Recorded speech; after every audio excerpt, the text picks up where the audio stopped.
का blog literally याद रहेगा भाई। देखना 2 घंटे से बारिश में खड़ा हूँ।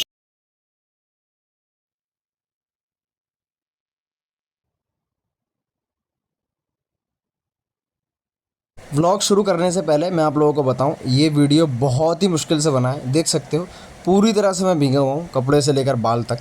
हम लोग जहाँ घूमने गए थे मतलब ताजमहल, वहाँ पर बारिश इतनी ज़्यादा थी कि एंट्रेंस से पहले पहले मेरे मतलब हम लोग पूरा भीग चुके थे। मोबाइल के अंदर पानी चला गया, इसका माइक ख़राब हो गया, आगे का कैमरे में पानी चला गया, तो वो कोई भी चीज़ वहाँ पर वर्क नहीं कर रही थी। तो जैसे जैसे मैंने मैनेज किया बट पूरा ब्लॉग कंप्लीट किया। तो पूरे वीडियो को इतना प्यार दे देना कि वो मेहनत बस सफल हो जाए। आओ जल्दी से वीडियो शुरू करते हैं। हेलो जी प्यारे प्यारे लोगों, good morning, welcome to my new blog. Finally वो दिन जिसे हिंदी में सुकून कहते हैं। कितना मस्त शब्द है, छुट्टी। पता है, जब जॉब लगने से पहले मैंने सोचा था कि हर मतलब डेली बेसिस पे तो ब्लॉग पॉसिबल नहीं है, हर संडे टू संडे में बनाता रहूँगा। बट मेरा लास्ट ब्लॉग जो आया वो उसका हुए भी 15 से 20 दिन हो गए। लास्ट संडे भी मिस हो गया, हो जाता है। देखो कॉर्पोरेट लाइफ है ना, बात तो सही है। तो इस तरह की चीज़ें चलती रहती हैं। बाकी मेरे जो बहुत सारे दोस्त हैं, कोई दिल्ली चला गया, कोई नोएडा चला गया। पिछले वाले में मैं दिल्ली वाले दोस्त से मिला था, इस बार जो बंदा है वो भी नोएडा से वापस आया हुआ है 3-4 दिन की छुट्टी पे। आज उससे मिलने जाऊंगा और हम दोनों ने साथ में मिल करके प्लान बनाया ताजमहल चलने का। अच्छा। बहुत धूप थी, अभी तो धूप बादल का मिक्सचर सा चल रहा है। बस नहाते धोते हैं और फिर चलते हैं। कॉर्पोरेट मजदूर आज पूरा दिन घूमेगा और साथ में तुम्हें भी मजे कराता हूँ। चलो तो भाई लोगों चले, नहा धोकर मैं हो चुका हूँ रेडी। पहले चलेंगे लाल किला, मतलब लाल किला के अंदर नहीं जाना, बाहर खड़े होकर के वेट करूंगा दोस्त के लिए, वो आ जाएगा। उसके बाद चलेंगे सीधे ताजमहल। टाइम इस टाइम पर आप 12, लगभग आधे से पौन घंटा लगेगा पहुंचने में, और फिर करते हैं मजे। Let's go. के बजे आए हैं 1:30। अब बिजली घर चौराहे पे बारिश देखना कितनी तेज हो रही है। सुबह से ही पानी है, बस ये कि बारिश बंद हो जाए तो अब निकलें। ये कि घूमने का मज़ा तो बहुत आएगा, तो बारिश बंद हो जाए, बस भीगू ना मैं, दोस्त आ जाए फिर चलते हैं।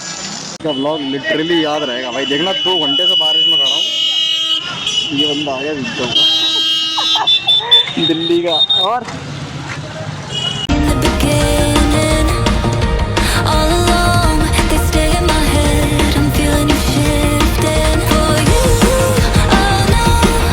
फाइनली तो हम पहुंच जाते हैं अपनी लोकेशन पर। बारिश इतनी ज़्यादा थी कि जो हमारे पैर आधे आधे तक डूब चुके थे, शूज़ से लेकर मेरे और साथ में जो बंदा गया था उसके। बट बारिश होने के बावजूद भी जो हम वॉकिंग डिस्टेंस पे थे, तो भीड़ इतनी ज़्यादा थी कि पार्किंग में भी गाड़ी खड़ी करने में कम से कम 1 से 2 घंटा लग गया। यहाँ पर जब हम पहुँचे एंट्रेंस पे, तो भीड़ इतनी थी कि टिकट में बहुत ज़्यादा इश्यूज़ हो रहे थे। तो हम चले गए पीछे की तरफ ऑनलाइन टिकट कराने के लिए। ऑनलाइन टिकट फाइनल करा कर हम लौटे। यहाँ पर मुझे पता चला कि मेरा आगे का कैमरा वर्क नहीं कर रहा है, तो मैंने बैक कैमरे से वीडियो शूट की और माइक में आवाज़ भी नहीं आ रही। ये भी मुझे बाद में पता लगा जब वीडियो कंप्लीट यहाँ तक मैंने कर ली। इसके बाद यहाँ पर हमने टिकट कंप्लीट की, अपनी ऑनलाइन टिकट ली, जिसको लेने में भी कम से कम हमें 2 घंटे लग गए थे क्योंकि नेटवर्क नहीं आ रहे थे। इसके बाद एंट्री करते हैं अंदर। एंट्रेंस से ये आपका खूबसूरत सा दरवाज़ा, और भीड़ वाकई में बहुत ज़्यादा थी।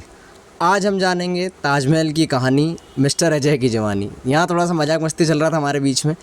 वॉइस अगर होती तो वीडियो बहुत ही प्यारी बनती है, नो डाउट। पानी देख सकते हो कितना पानी पड़ा हुआ है, जो अभी भी आधे से ज़्यादा पारा के इस समय गीला हुआ है। चलो मजाक मस्ती लगी रहेगी। इसके बाद दोनों भाई पहुंच जाते हैं अंदर। ये अभी हम बाहर हैं जहाँ से हम एंट्री लेंगे। बादल तो पूरे में था, बारिश का मौसम हो रखा था। इसके बाद आ जाओ, यहाँ से लेते हैं मेन गेट से एंट्री और चलते हैं अंदर और दिखाते हैं खूबसूरत सा नज़ारा। बादल तो इतने ज़्यादा थे कि पानी आने के चांसेस अभी काफ़ी लग रहे थे, बट स्टिल हम यहाँ तक आए हैं तो अंदर आए बिना तो जाएंगे नहीं। यहाँ पर होती है अपनी एंट्री। सामने देख रहे हो खूबसूरत सा नज़ारा, सफ़ेद ताजमहल काले बादलों के चादरों में ढका हुआ। यहाँ पर धीरे धीरे धीरे भीड़ बढ़ती जा रही थी एंट्रेंस के टाइम पर। हम अंदर जाएं इससे पहले हमें पता लग चुका था कि बादल बहुत ज़्यादा हो गए और धीरे धीरे पानी की शुरुआत हो चुकी थी। खूबसूरती देख रहे हो इसकी, मतलब क्या ही कहने।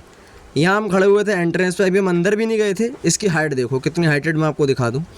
यहाँ अब धीरे धीरे धीरे बारिश शुरू हो चुकी थी। पब्लिक देखो कितनी ज़्यादा जमा हो चुकी है, और इसकी खूबसूरती देखो बारिश के बाद। वो कहते हैं ना कि सफ़ेद चादर जैसा लगता है बादलों के बीच में घिरा हुआ। भीड़ इतनी बढ़ चुकी थी कि सारी पब्लिक यहीं पर इकट्ठा हो गई थी, आगे कोई भी नहीं था। या तो लोग वाइट वाले मार्बल पे थे वहाँ पर, या सारे के सारे यहाँ रेड पर छुपे हुए थे। यहाँ छुपने के बाद भी बारिश इतनी तेज़ थी, इतनी तिरछा पानी पड़ रहा था कि हम सारे ही गीले हो चुके थे, ऊपर से नीचे तक पूरी तरह से हम भीग चुके थे।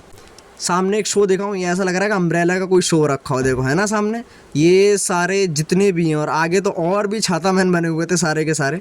इसके बाद बारिश हल्की हुई तो दोनों भाई चलते हैं आगे। ये अपना लेफ़्ट सेंटर, यहाँ हम जाएंगे नहीं क्योंकि पानी बहुत ज़्यादा है। इसके बाद अपन बढ़ जाते हैं आगे। चाचा ज़रा साइड होना, ये यार ये चाचा हट नहीं रहे थे तो सीढ़ी से डायरेक्ट जंप लेना पड़ा। इसके बाद नीचे आकर के हम आ चुके हैं एंट्री पर। एंट्री से याद आया कि आप लोगों को एक बिल्कुल सच्चा फैक्ट बताऊं, ये जिसको आप एंटर, ये फ्रंट समझते हो, ताजमहल का फ्रंट है ही नहीं, ये ताजमहल का बैक एरिया है। इसका जो फ्रंट हुआ करता था वो इसके पीछे वाले हिस्से में हुआ करता था, जहाँ से यमुना नदी जा रही है। जो राजा महाराजा हुआ करते थे वो अपने जहाज़ से, मतलब वोटिंग अपनी करते हुए, तो वो पानी के ज़रिए से ताजमहल के अंदर एंटर हुआ करते थे। बाद में न जाने क्यों किस तरह से इसको फ्रंट बना दिया गया, ये मैं नहीं कह रहा, आप पढ़ लेना गूगल पे किसी भी हिस्टोरिक में। यहाँ पर आके मुझे धीरे धीरे पता लगा कि आगे का जो कैमरा था जिसके अंदर पानी बहुत ज़्यादा भर चुका था, वो धीरे धीरे मॉइस्चराइज होने लगा था। अभी हम बढ़ते हैं बिल्कुल बीच सेंटर की तरफ, जो ताजमहल का बिल्कुल सेंटर है। यहाँ से खड़े होकर के आप लेफ़्ट की तरफ हम जाएंगे बिल्कुल रेड मार्बल तक। हाय हाय, इतना सुकून।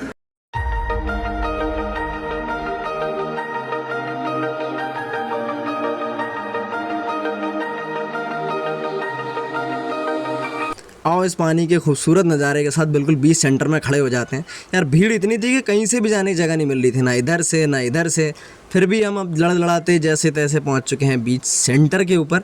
यहाँ पर हम इस लोकेशन पर जहाँ हम पहुँचे हैं, ये वो लोकेशन है जहाँ से ताजमहल का आप लेफ़्ट देखोगे तो उतनी दूरी है, राइट देखोगे तो उतनी दूरी है, और सामने रेड वाले मार्बल को देखोगे तो भी इतनी दूरी है। यहाँ पर कुछ फ़ोटो क्लिक कराएंगे, फ़ोटोज़ क्लिक करा के हम बढ़ेंगे आगे। फ़ोटो क्लिक कर हो चुके हैं अपने, अब हम जा रहे हैं आगे की तरफ, क्योंकि जो टिकट हमने कलेक्ट की हुई है वो सिर्फ 50 रुपये वाली ली हुई है। आगे आप लोगों को पता होगा कि वाइट मार्बल पे चढ़ने के लिए 200 रुपये प्राइस और देना होता है, जो हम देने नहीं वाले। आगे जो मतलब जो भी जाना चाहता है, कब्र तक देखना चाहता है, तो हम सिर्फ रेड मार्बल तक जा पाएंगे 50 रुपये की टिकट में।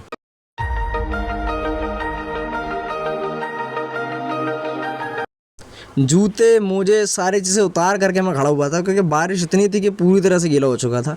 एक ब्लॉग के लिए देख सकते हो ना क्या क्या चीज़ें करनी पड़ती हैं। घूमने के बाद अब हम चलते बिल्कुल कॉर्नर की तरफ। देख रहे हो पानी के साथ में कितना खूबसूरत लग रहा है ना ये एरिया। यहाँ से अब एग्ज़िट लेते हुए हम जाएंगे बाहर की तरफ, थोड़ी सी मौज मस्ती करेंगे, थोड़ा सा कुछ खा पी लेंगे, उसके बाद बढ़ेंगे हम सीधे घर की तरफ।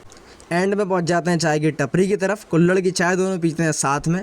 इट्स हार्ड टू से good by your friend.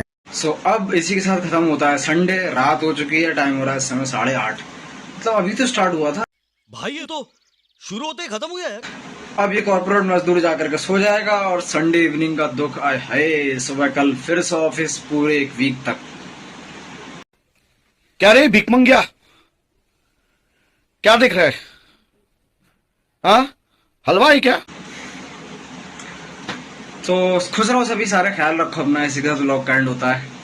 Next vlog में मिलेंगे, तब तक के लिए जय हिंद।